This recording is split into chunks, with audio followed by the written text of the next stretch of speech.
value in assessment of hematological disorders. First, we will look at list of equipments which are required. A clean glass slide which should measure 75 by 25 mm and be approximately 1 mm thick. Slides should be grease and lint free. Ideally should be frosted at one end to facilitate labeling. Spreader with smooth edge. Tissue paper. Applicator as in a capillary tube. Personal protective equipment with gloves and container with 1% hypochlorite for discarding capillary tubes. Blood sample, that is blood collected in EDTA, which is preferred with identification, and lead pencil. After getting the equipments ready, verify the patient's identification on the sample. Wipe the glass slide with lint-free cloth to clean any dust immediately before making the smear. Mix the sample well by 10 gentle inversions. Take a small drop of blood with the capillary tube and place on the glass slide, 1 cm inside the opposite end to the frosted one. The capillary should be discarded into the disposal container. Now, without delay, place the spreader, which is thoroughly cleaned and dried if it was previously used for making a peripheral blood smear. Place this spreader in the front of a drop at an angle of about 30 to 45 degrees to the slide and move it back to make contact with the drop. The drop should spread out quickly along the line of contact. With a steady movement of the hand, spread the drop of blood along the slide. The spreader must not be lifted off until the last trace of blood has been spread out. The film should be allowed to dry in the air. In humid conditions, the films may be exposed to a current of warm air, like from a hairdryer, but this should be in a microbiological safety hood. A low wattage incandescent bulb may be used to dry the smear. However, care should be taken to ensure that it is not too close to the slide, or else it may result in drying artifact. The slide should be labeled with the patient identification number using the lead pencil on the head, that is thick end of the smear. After drying, the smear is fixed with methanol for 60 seconds prior to storage. If the slides are to be stained with Leishman stain in a short time, it need not be fixed immediately. The characteristics of an ideal peripheral blood smear are: the film should be about 3 cm in length. It should start about 1 cm from one end and end about 1 cm before the frosted end. The ideal thickness is such that on microscopy there is some overlap of red cells throughout much of the film's length. With anemic blood, one should use a wider angle, and conversely, with a polycythemic blood, the angle should be narrower. The leukocytes should be easily recognizable throughout most of the film. In a poorly made blood smear, leukocytes may be unevenly distributed, with monocytes and other larger leukocytes being pushed to the end and the slides of the spread. An irregular sticky film will occur if the slide is greasy. Dust on the surface will cause patchy spots. The film that is made with inconsistent pressure and irregularly edged spreader gives an appearance like this. If the fixative or the applicator contains water, water artifacts appear in the blood films. These are the storage related artifacts on the peripheral blood smear. Anticoagulant induced artifacts appear like this. Let us test our knowledge with few questions. Which is the recommended laboratory investigation you will perform which can extract maximum information from the patient? The answer would be peripheral blood smear examination. So let us understand how to do it. First, check and confirm the patient identification and match the microscope slide with the corresponding full blood count report. It is important to note the age, sex, and history of the patient, since the blood film cannot be interpreted without this information. Histograms and scatter plots given by automated hematology analyzer provides supportive findings which is preferable to have by the side while examining peripheral blood smear. Blood films should be examined systematically, starting with macroscopic observation of the stained film and then progressing from low power to high power microscopic examination. Since it is useless to place a drop of immersion oil randomly on the field and then to examine it using the high power or 100x objective. First, the film should be examined macroscopically to assess whether the spreading technique was satisfactory, to judge its staining characteristics. Also, increased blue coloration is caused by hypergamma globulinemia, which can be monoclonal or polyclonal. Occasionally, macroscopic abnormalities are caused by precipitation of cryoglobulin, cross RBC agglutination, platelet clumping, or presence of clumps of tumor cells. The film should then be examined microscopically using a microscope correctly set up to give optimal illumination. The use of a low power is important since it allows rapid screening of a large part of the film. First, decision is made whether or not it is suitable for further examination. Spreading, fixation and staining must be satisfactory and there should be no artifactual changes produced by excess EDTA or prolonged storage. A well-spread film should have an appreciable area where cells are in a monolayer, that is, where they are touching and not overlapping, and white cells are distributed regularly. Examination at low power facilitates detection of abnormal cells when they are present at a low frequency, appreciation of rouleaux and red cell and white cell agglutination, fibrin strands or platelet aggregates which are often found at the edge of the film, hemoparasites like microfilaria or cryoglobulin deposits. Having selected the subtail region of the film where RBCs are just overlapping, a high power should then be used which allows better appreciation of variation of RBC size, shape and staining. A manual differential of WBCs if needed can be performed and presence of abnormal WBCs can be looked for and distribution of platelets can be judged and presence of platelet clumps can be excluded. The oil immersion lens or 100x power should be used only for the final examination of unusual cells and for looking at fine details such as basophilic stippling or rods or hemoparasites like malaria. Sometimes it is possible for a definitive diagnosis to be made from a blood smear.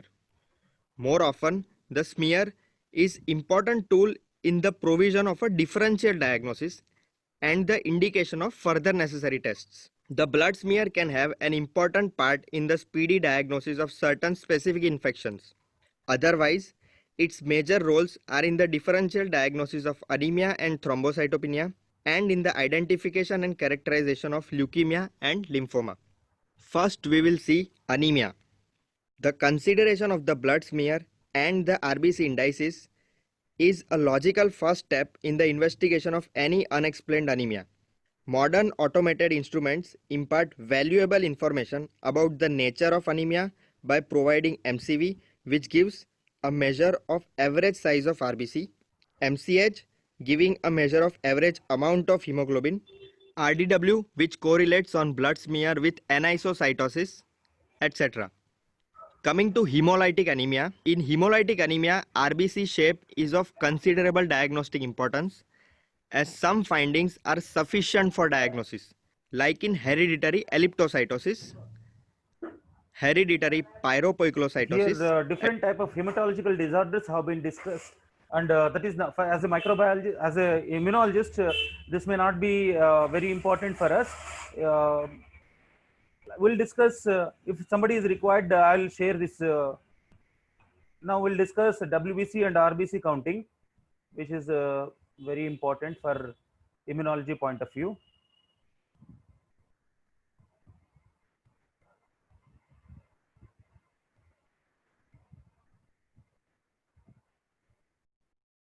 according to the requirement of the medical professional. One of such tests is blood cell count. The blood cell count gives us a better idea about our general health status. For example, when your red blood cell content are too low, you are having anemia.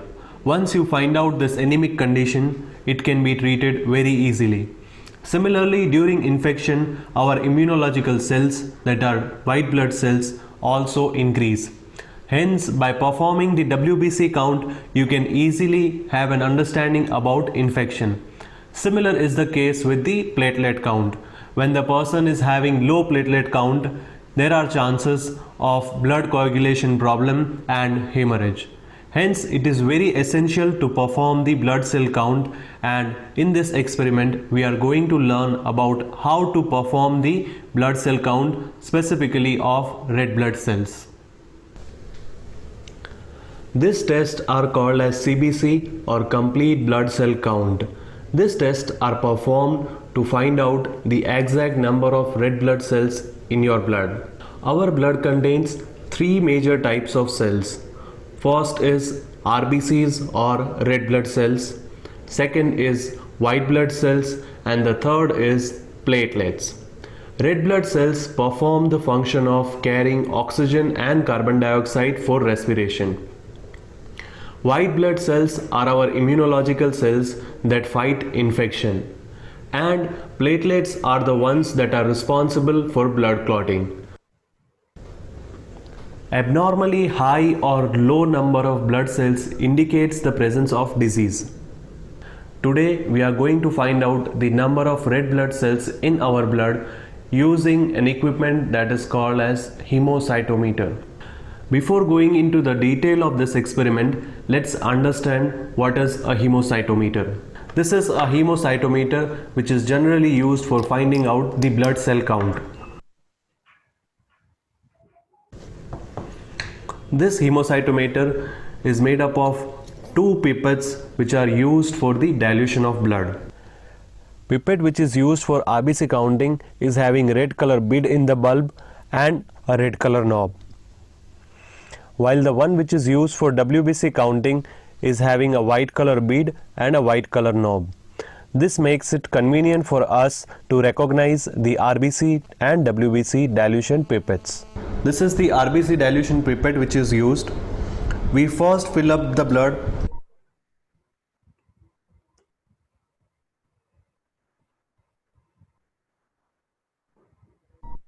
only up to this 0.5 mark, and then we dilute this blood using the RBC dilution fluid up to this 101 mark. Hence the dilution is 200 times, because this is 0.5 microliter while the entire volume is 101 microliters. This is the glass slide which is graduated for the counting of blood cells, and it is also called as Neuber's chamber. The larger squares are used for the calculation of white blood cells, while smaller squares in the center are used for the calculation of red blood cells. Here in the slide you can see both smaller and larger squares. We count the number of red blood cells in any 5 squares of the total 25 squares which are observed in the field.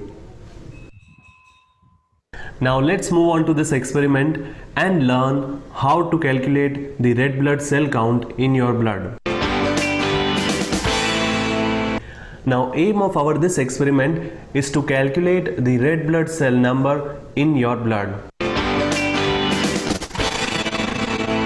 In this experiment we are going to take our own blood and we will find out the number of red blood cells present in a given unit of our blood. In this experiment, we will take out our own blood, we will dilute it 200 times, and then in that diluted fluid, we will calculate the number of our red blood cells. Then we will multiply it with 200 and other multiplication factors to find out the actual number of red blood cells in 1 ml. Now before starting the actual experiment, let's gather the material which we are going to need in our experiment. In this experiment, we are going to need a hemocytometer, for the calculation of red blood cells. We are going to need alcohol for disinfection. We are going to need RBC dilution fluid for dilution of our blood, and cotton balls for wiping off the fingers, pricking needles for puncturing,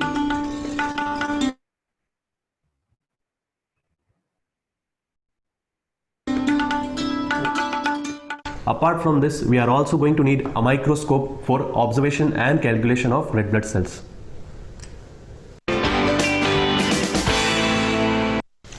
Now let's move on to this experiment and learn how to calculate the red blood cells in our blood. Now first we will clean the glass slide. For this we will take cotton and dip it in the alcohol.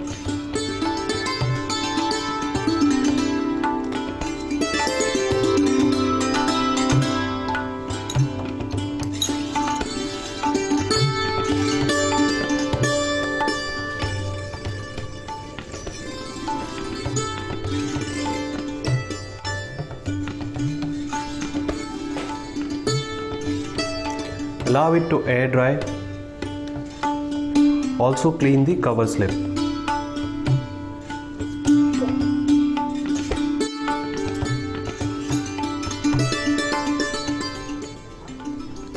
And take another cotton ball.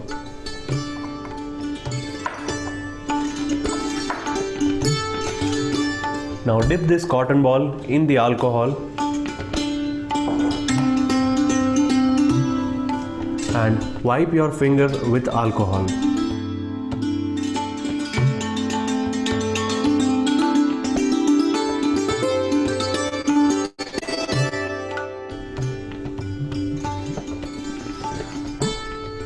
Allow this alcohol to air dry.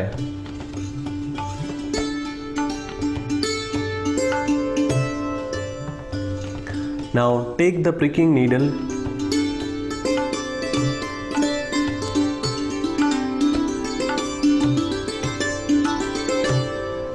and puncture your finger.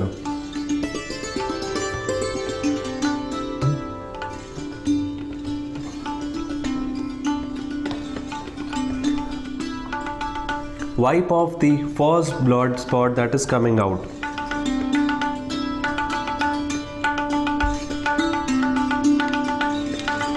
Now take the RBC dilution pipette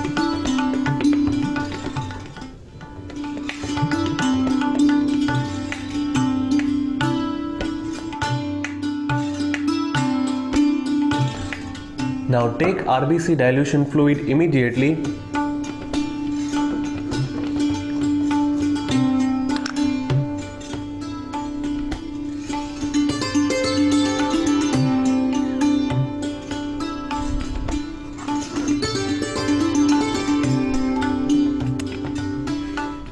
Now shake this vigorously for 2 minutes.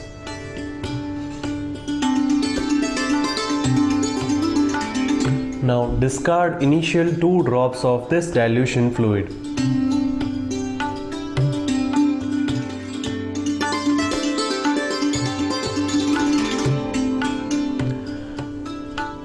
Now take the drop on the hemocytometer.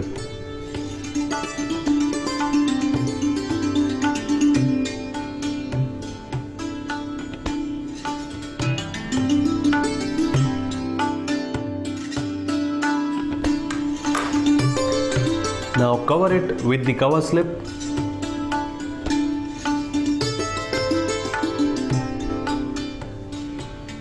and mount it on the stage.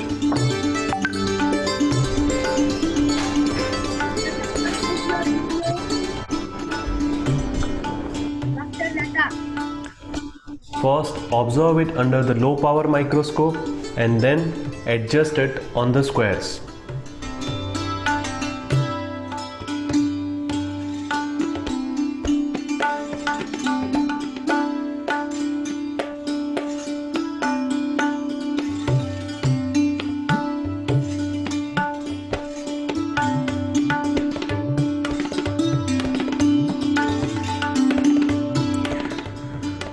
Now Adjust the central squares in your observation field and focus them in the central 25 squares.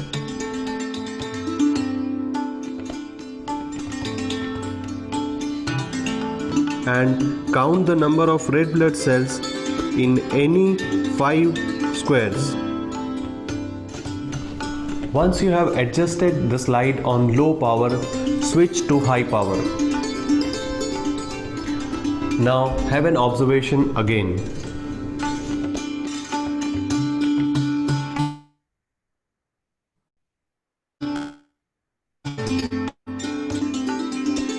We can see 25 squares in this observation field. Out of this 25, we will calculate the number of red blood cells only in 5 boxes, and we will sum up those numbers. Now count the number of red blood cells in each square.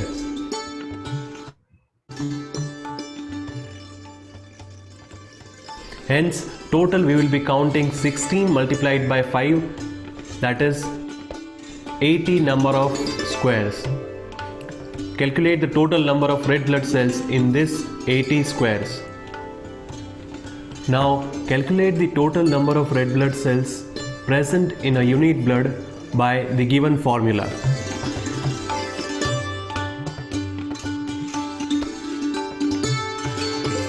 This information, dilution factor, you know, that is 200, 400 this area, and 10 is the depth volume that is taking up in that one. This informations will be available on Newbar's chamber. So these factors, 80 is the count that you have made, and 200 is the dilution factor, 400 is the area, and 10 microliters is the volume. So this is how we need to calculate. Don't get confused. And N is a 6.68. That is a constant value.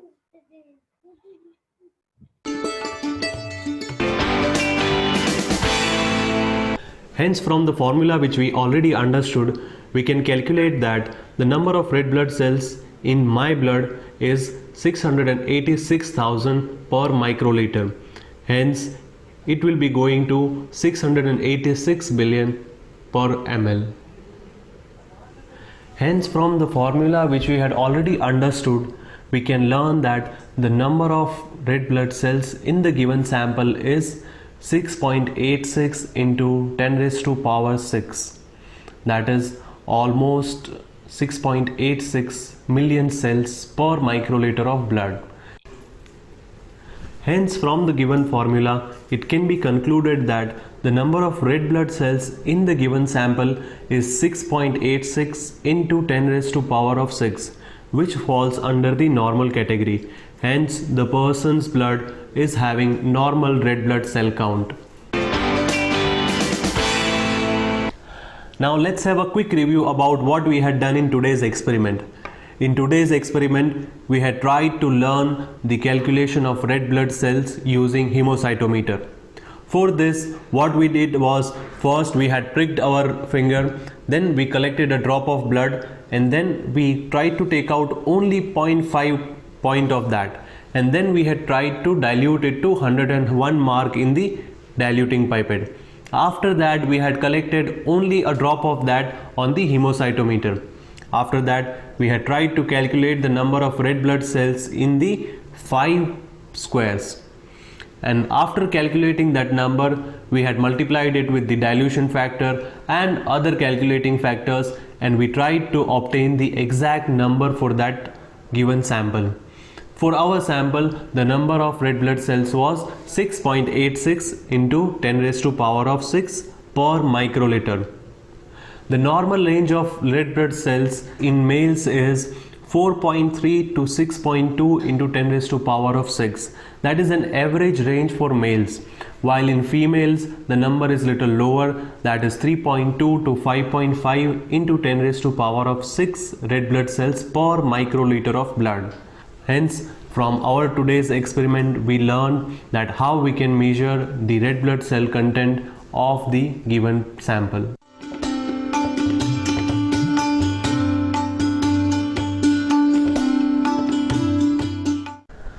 In the first part of the experiment, we had learned how we can calculate the red blood cells in the given blood sample. Now let's move on to the second part, that is white blood cells, and how we can calculate the number of white blood cells in the given blood sample. As we already know that our blood cells are of three types, that is red blood cells, white blood cells and platelets. Red blood cells are the ones which are performing the function of carrying oxygen from the lungs to the tissues. And the white blood cells are our immunological cells that are responsible for the immunity. Our white blood cells are the ones that are fighting infections in our body. Normally, the range of white blood cells in our blood is between 4 to 11 million blood cells per ml.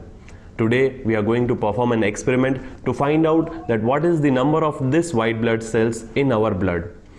Increased or decreased number of white blood cells in the given blood indicates the disease. For example, whenever you are having any infection of bacterial or other origin, the number of white blood cells is increased to fight the infections in the body. White blood cells are also called as leukocytes. Whenever there is an infection in the body and the number of white blood cells is increased, it is called as leukocytosis. However, contrary to this, whenever the number of white blood cells is falling down the below range or the normal range, it is called as leukocytopenia. This is the reason whenever we are having infection, the medical professionals are asking us to take the blood cell count examination, and the increased or decreased number of white blood cells indicate the presence of disease. Now, as we know the importance of this experiment, let's move on to the experiment and learn how to calculate the white blood cells in the given blood sample. Before going into the experimental detail, let's first understand the aim of our experiment, that what we want to do today. The aim of this experiment is to find out the number of white blood cells in the given blood sample and express it in the unit form so that it is easy to interpret. Now let's first understand the principle behind this experiment. In this experiment, we will take out our own blood and we will dilute it using a dilution fluid. This dilution fluid contains HCl as well as a stain. HCl ruptures the non-nucleated RBC and the stain is staining the white blood cells. Because of this, it is easy for us to calculate only the white blood cells, as the red blood cells are killed using HCl. Now let's gather the material which we are going to need in this experiment. In this experiment, we are going to need a hemocytometer. And in the previous part of this experiment, we had already understood what is a hemocytometer. Apart from this, we are going to need some pricking needles. We are going to need a WBC dilution fluid. This WBC dilution fluid is prepared by adding 1 ml HCl to 100 ml distilled water. And then we also added 5 mg crystal violet into this solution. For RBC diluting factor, I didn't mention the composition over there. There we require 0.5% of sodium chloride, 2.5% of sodium sulfite and 0.25% of mercury chloride. We are also going to need alcohol for disinfection, and we are going to need some cotton balls. After this, we are going to need a compound microscope for making the observations. Now let's start performing this experiment. For this, first take the glass slide and clean it with the alcohol. Also clean the cover slip using the alcohol. After this, allow the alcohol to air dry. Then get ready to collect the blood from your finger. For this, we will prick our fingers, but before that, we will have to disinfect it. For that, we will dip the cotton ball in the alcohol and clean our finger. Once you have cleaned your finger, allow the alcohol to air dry. Then take the pricking needle and puncture your finger. After puncturing, collect the blood up to 0.5 mark in the WBC pipette.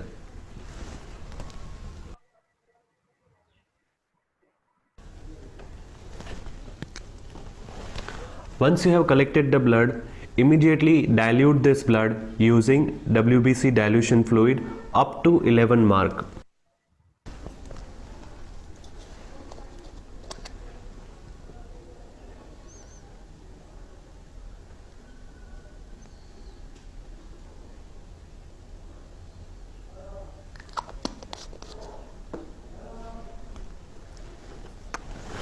Immediately after that, shake this pipette well so as to allow the mixing of the solutions.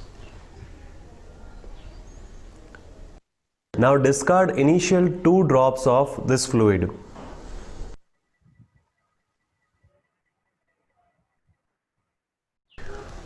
Then put the drop of this solution on the hemocytometer.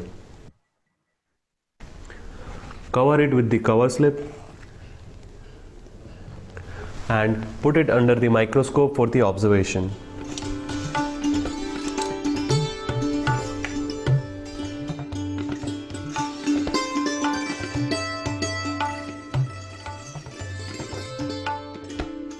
We will be making this observation at 10x power. Now calculate the number of white blood cells in the 4 squares which are seen in this field.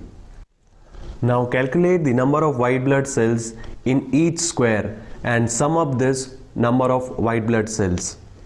After this, you can calculate the number of white blood cells using the given formula.